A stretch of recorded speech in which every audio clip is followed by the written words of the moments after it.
I'm just going to show you what I was up to last night. Last night I installed two drain plugs, one on the left there and one on the right.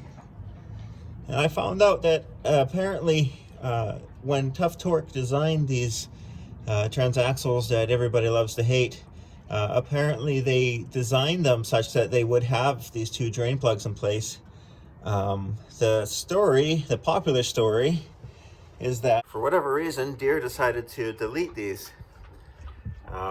Some feel it was planned obsolescence, others feel that they just didn't want the customers to have to worry about doing extra maintenance, which doesn't make any sense to me.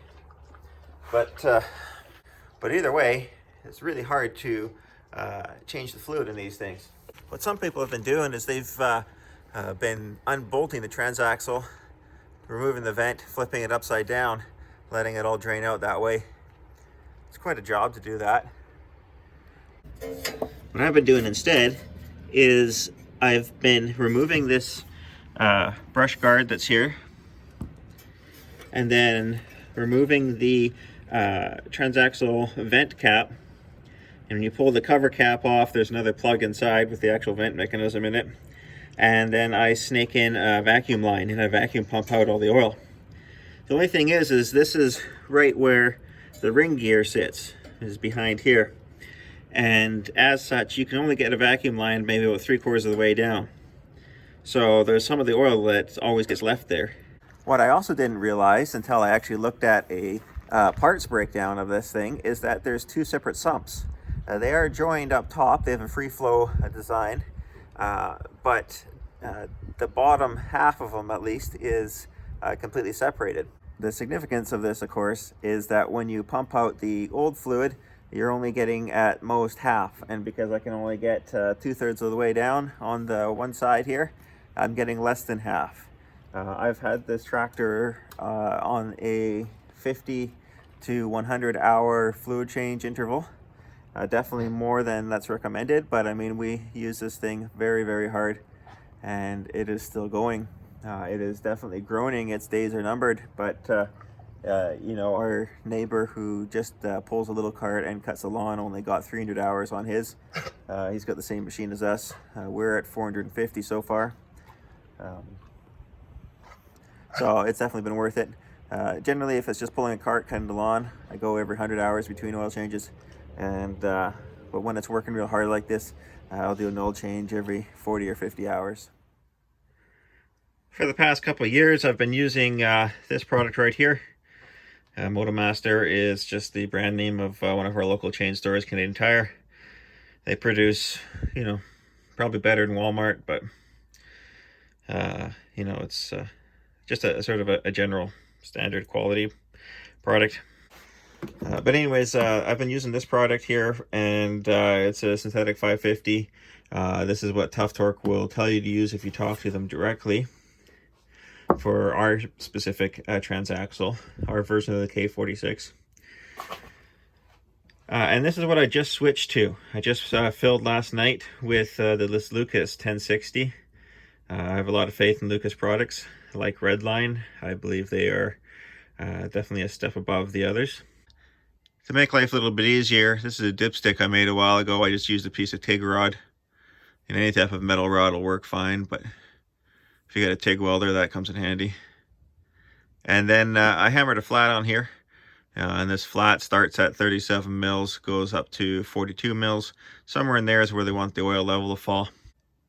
And this just makes it easier. You can just dip this down in the vent, and you can just check level that way instead of trying to get a caliper or something else in there to measure with. So when I gave it a quick test drive last night, it seemed to perform much, much better. I think partly because we got a lot of crap that was sitting in the bottom of each sump out. And also, I think maybe in part due to this 1060. I'll let you know. I'll keep you updated on how this is working out. I've seen people talking online, and they are quite concerned about the idea of drilling into any type of oil sump and leaving chips behind.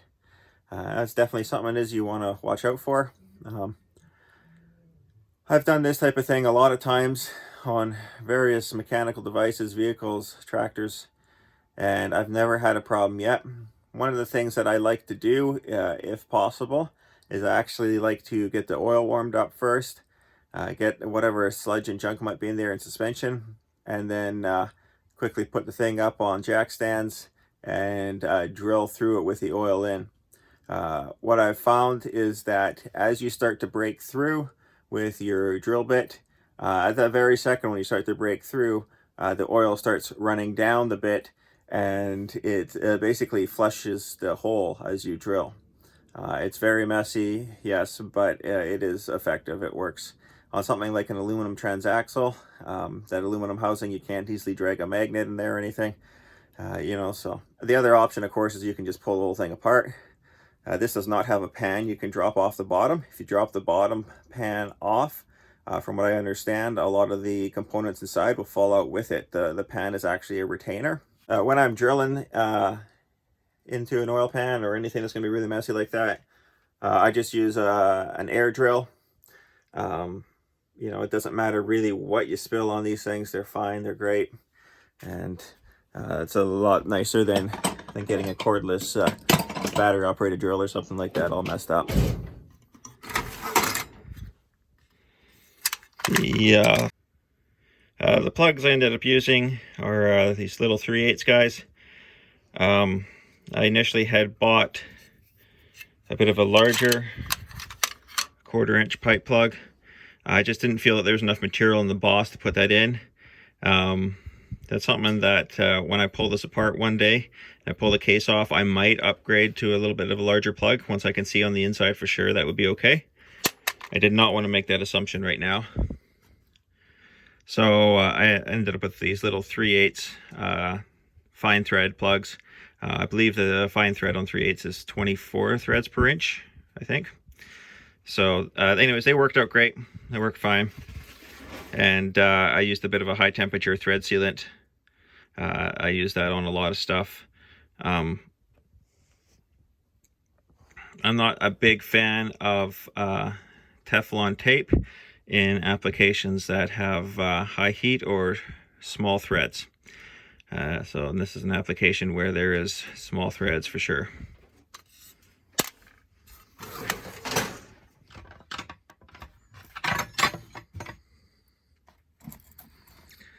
This is the thread sealant that I like to use. The uses for this are pretty darn fantastic, but go with the original Permatex brand. I don't know if they recommend this or not, but what I found is that I'm able to actually use this stuff in a wet thread or wet hole type of situation where there's still oil dribbling out, in something like a sump like that. You'd have to wait for days until the oil stopped wicking down and out and through those new threads.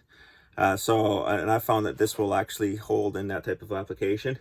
There's other sealants and whatnot you could use, but this Permatex high temp thread sealant has been tried and tested for me.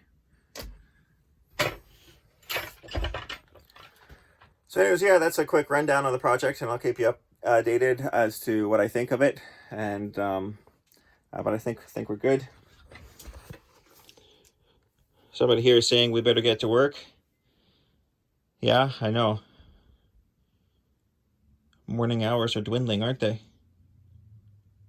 You look so serious right now. All right, guys. Well, we got to get at it. Probably not going to film too much of today, just because I got so much to do. But I'll put in some quick little clips here and there, and keep you abreast of what's going on. All right, you guys have a great day. Well, guys, I just want to do a quick update on the Lucas 1060 oil, as well as the drain plug install. Drain plugs are doing great, no issues there. The oil definitely turned out to be a good decision so far.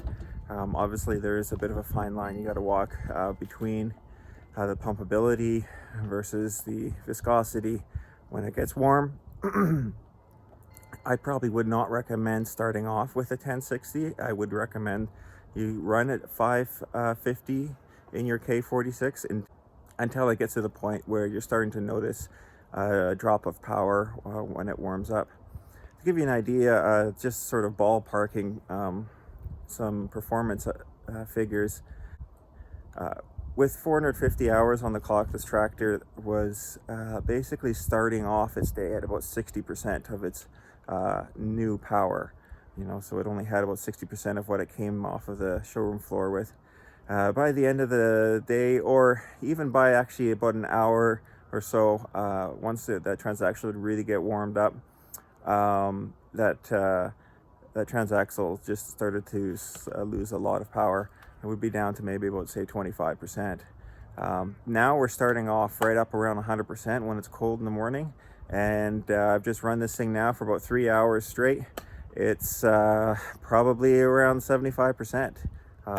You know, it will not, at this point, it just is at the threshold of breaking the tires when pushing something that it can't move, and that's tires with chains on them.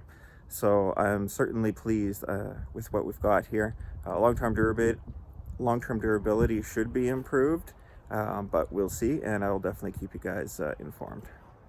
But so far so good. So it's a nod yes to the Lucas 1060 full synthetic high performance oil from my books.